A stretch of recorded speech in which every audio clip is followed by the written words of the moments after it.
Welcome back, folks. Me, Phil 2 Real, watching part 5 of the Ease 2 playthrough. So we're going to go ahead and start escorting Tarf back to his home. And before we do that, we're going to read a message that's on this wall, left here by Keith, talking about how he's been in this cell for 5 days. He's dreamt for the first time in ages, and he saw one of the goddesses, and they told him, hey, you need to go to the shrine, but he regrets he can't lend his aid just yet. And Tarf gives us a little bit of dialogue saying he doesn't know why Keith wrote that in there, and even then how he could see, because it's been dark in here. At least I imagine until we came busting both Tarf and I guess Keith out of jail. But what we're going to do is we're going to level up Tarf up to level 2. And in order to do that, we gotta give him 7 items. And normally I'll go with 3 Merle, 3 Apple, and 1 herb. In hindsight, I probably should give him the Rotor Fruit. That way you keep the herbs to heal both Adol and heal Tarf. But once we bust Tarf out and we get actually into like the actual, escorting part of this mission, we shall say, you have 2 options.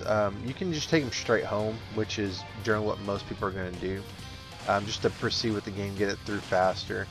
Or we can do option B, which is to get some trophies, which I'm not normally a trophy hunter, but I want to go ahead and show it off here because I think one of the trophies is kind of interesting in the sense that it's very similar to an Ease 1 trophy, but it's generally just a giant waste of time in my opinion, but I just want to go ahead and show it. So what I'm doing here, well, I'm kind of spectacularly failing in a way, but what you can do is you can block the enemies from hitting Tarf by turning into a roof, and they can't attack you, or rather they won't attack you. And Tarf is going to chunk rocks at the enemy, which he's only going to do this at level 2. If you just go in there and just have him, run around with you without giving him any kind of items whatsoever, he's going to stay at level 1. He's not going to throw any items. But once you level him to level 2, he'll start chunking rocks at the enemy for itty bitty points of damage.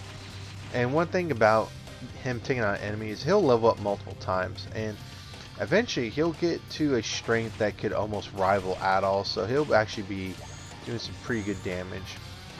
And then also, when he levels up to higher levels, he tends to aim a lot better, I find. It just might be a coinkydink for me, but that's what I notice. So you could totally not do this, like I said, and just murderize all these monsters, and then just have Tarf slowly but surely follow you. And there's 2 trophies. One of them I mentioned is very similar to Ease 1, where you're gonna push good old Tarf into a corner, and then Adol will proceed to measure him for whatever reason. I don't know why it's a trophy, but it is what it is. And then the second trophy is if you can level up Tarf up to level 25, which is the max level he can go up to, you'll get a trophy for that as well. But really, if you just go this way that I'm going, it's going to be really quick. You can probably actually level Tarf up to level 25 right before you get to the Colony of Lava, or Lava Colony. I forget what the name of the town's called. But you do it really quick. In this part, the first half is going to be rather slow. I apologize, but it's something I really want to show. But this is the way to get to that back to his home. And once we get there, he'll go into the Colony of Lava, and then mission accomplished. And then I believe you get quite a bit of experience. Off the top of my head, I don't remember, but that's how you get him back home. And I'm going to jump cut after we talk to his dad and say, here, Tarf's dead, here's Tarf. I'm going to forget all the bad stuff that you're trying to do to me, like trying to pretend that the bridge is broken when it's obviously not, and then trying to help the demons out. But it's kind of heartwarming to see the father and the son reunited, and Tarf's dad is like, oh, I'm so sorry for what I did.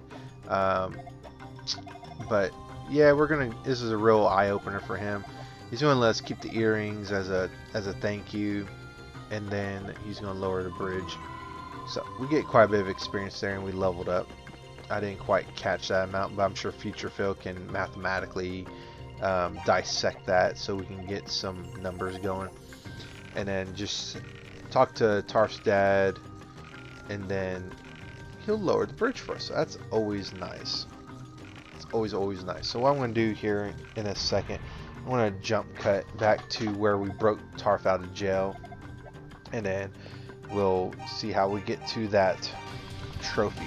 Now you don't have to do this part. You totally do not have to do this part. As I said, you can just skip this part and just go straight into the plot, or continuing to get out of the Moat of Burnedbless. But I want to try to cut out as much of the fat as what I would like to say, because this part actually was originally I want to say it was like a 25-minute part, but we managed to get it down to about a little less than 16 minutes and 30 seconds. So it's a bit of a short part compared to my normal parts, but you know, it is what it is. I imagine shorter parts are very nice for most people. But yeah, so what I'm going to do here is I'm going to just have Tarf just start trying to take out these enemies, level them up, get him up to a higher level, and he's not really doing it, so I'm going to go ahead and jump cut to where he takes out the enemy, and then he levels up to level 4. And when Tarf makes the comments like, hey mister, we're getting further and further away from the village, that's an indicator that you're going in the right way to get this trophy.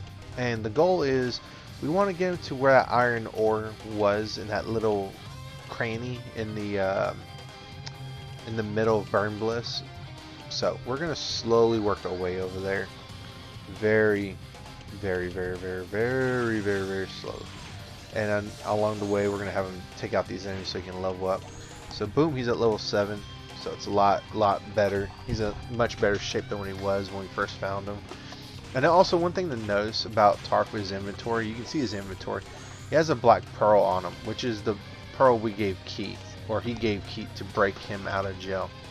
So the black pearl is going to come into play later. So remember that Tarf has it. And then if you go too far ahead without Tarf, Adol will lose him, and then Tarf will not follow you. So just make sure you're aware of that. And then in this room, we're going to keep going south, and I believe we're going to go to the left. So take out these Sasquatch looking monsters, or let Tarf do them. Just weaken them and then let Tarf finish them off if you want to do that trophy. And he'll get quite a bit. Let's see, he'll go up to level 12. So that was 3 levels that he went up. So really good. His strength is 37 to my 108. So he might start rivaling me pretty soon. Who knows? And what's nice is he can actually take a hit now, so even better. Because I think before he could only take like maybe 1 hit, 2 hits max, but now he can take probably several. Boop, he leveled up again to level 14. So what is that, another 2 levels? So he's going to get through this challenge really fast. So we're going to want to go to the left here. And I thought for sure that he was going to get left behind. That's awesome. We're going to encourage him. I ain't afraid of no monsters. So we're going to have him take out... Whoa, jeez. Okay, good. So he took that monster out, and he's like, hee hee, I'm the best monster slayer of all time. And he's definitely proven it. He just fastballed that monster into oblivion. It's kind of humorous just seeing this little kid chunk a rock and these monsters just spontaneously explode. If we go in here, he'll make one more comment, I think. It's like, we're getting really far from the village. Yep. Mister, I'm getting kind of worried. We're getting really far from the village. What are we doing? There's a Sasquatch monster. Tarf's just going to just annihilate him. Awesome. He's at level 20 now, so 5 more levels. So, let's see. He should go up to level 21 at least right here. Yeah, level 21. And so now, we're going to go in here, and this should be where the iron ore would have been. Yep. So, well, actually, yes. So, what we're going to do is we're going to get Tarf to go in that little nook and cranny right there, which is going to be very difficult compared to what Fina dealt with. Because when you go up to Tarf, and it might just be because I have an item equipped, it'll bring up this prompt. So you want to just push him in with the fire, and the fire is not going to hurt him. As a matter of fact, he makes a comment, Mister, you're super cool. So just keep pushing him.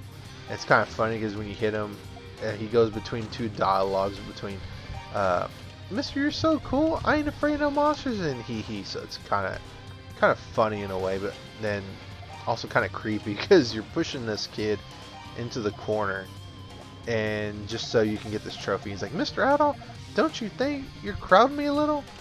And then, you know, you get your measurements for Tarf. So, yeah. And I'm going to jump cut to where he kills the monster. And there's my trophy. And this is the first time I've gotten that trophy. So, yeah. And we're going to jump cut back to the village. And so, what I'm going to do here is I want to give this, I think his name's Nash, right? We'll give Nash some items.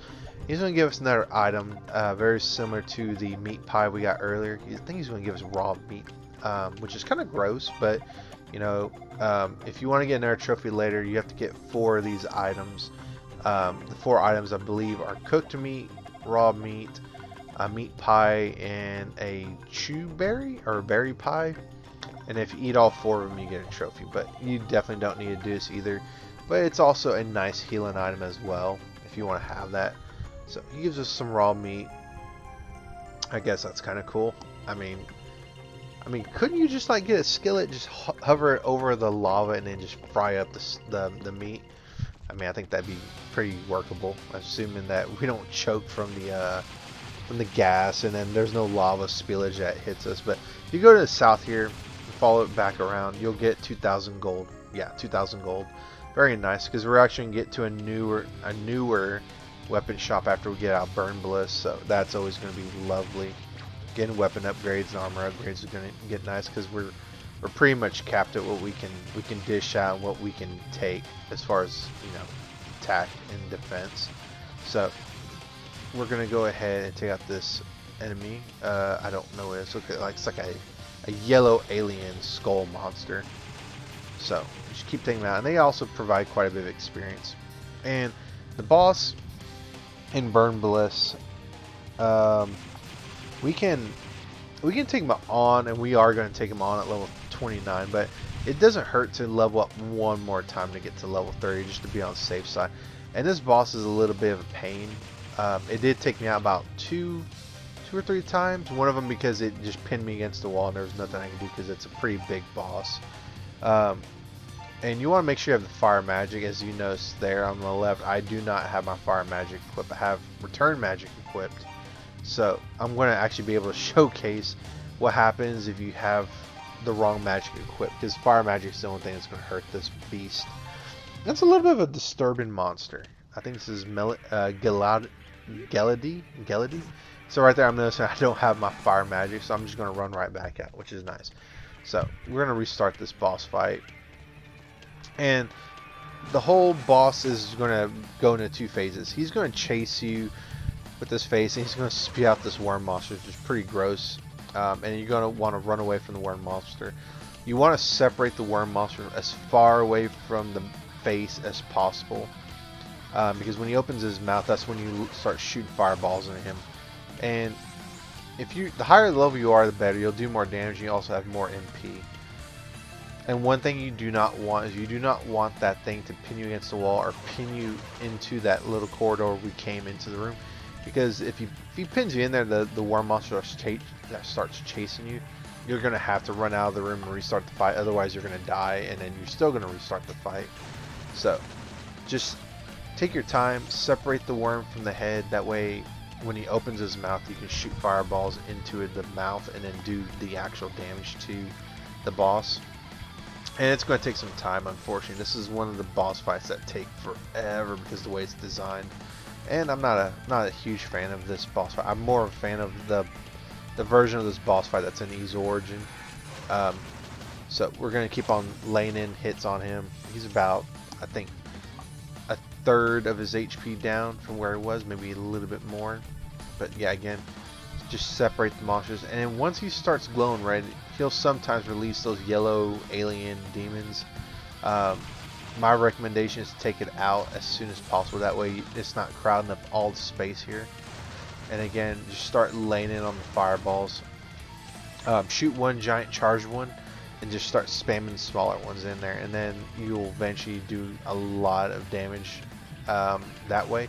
And it does add up. It really, really, really does add up. So when he opens his mouth to release the worm, you can get a couple pot shots in with small fireballs. And then if you can separate the worm from that face really well, you can shoot a giant fireball in there and then shoot smaller ones in there, and then you'll do a lot of damage. As you see there, this monster is almost dead. Just take your time, don't rush.